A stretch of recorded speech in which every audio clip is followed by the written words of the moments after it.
Respectable guests, ladies and gentlemen, I thank you for your kind presence here and showing solidarity with the Baloch struggle for equality, justice, and freedom.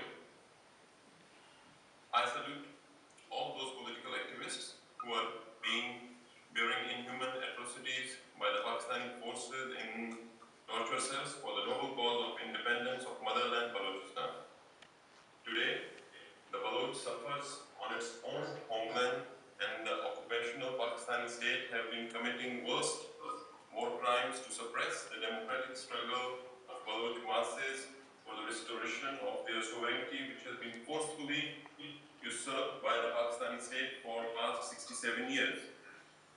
Massive human rights violations like military operations, bombardments on Baloch civilians, enforced disappearances, mass graves, and kill and dumps are being regularly carried out by the Pakistani forces in Balochistan. In addition to the forceful oppression of Baloch masses, Pakistani forces have been using different tactics to counter the secular Baloch movement. Especially religious extremism is being injected into the secular Baloch society. Extremist groups are being trained and supervised by the state military and intelligence institutions to target religious minorities in Balochistan. A systematic genocide of Shia Hazaras in areas like Quetta and Masloum by Lashkar-e-Jhangvi, which is headquartered in Punjab. Other similar groups have been targeting Christians, Hindus, and Zikris, which are aimed to especially confuse the international community, to malign the secular Baloch movement, and to label it as religious terrorism. I would like to shed light on the recent visit of Chinese president in Pakistan and the deals between China and Pakistan regarding the so-called economic corridor and Gwadar port.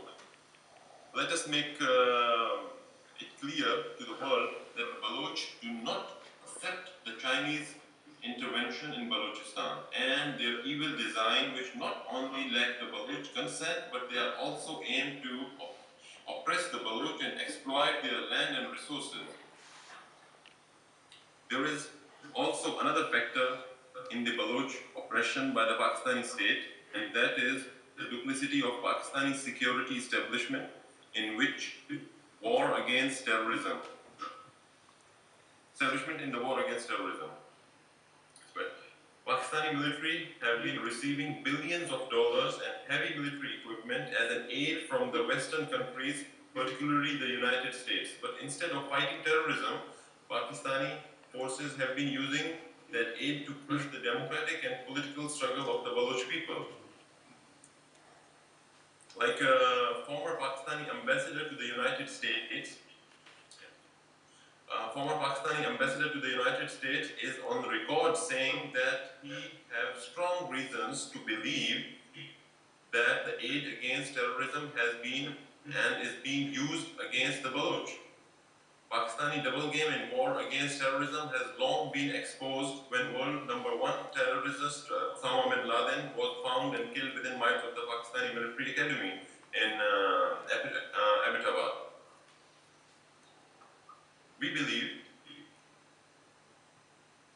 the only solution to the Pakistani state terrorism against the Western world is the restoration of the secular Baloch state, which would not only put an end to the sufferings of Baloch and counter the jihadi ambitions of the Pakistani security establishment, but it would also guarantee long-lasting peace and stability in the region.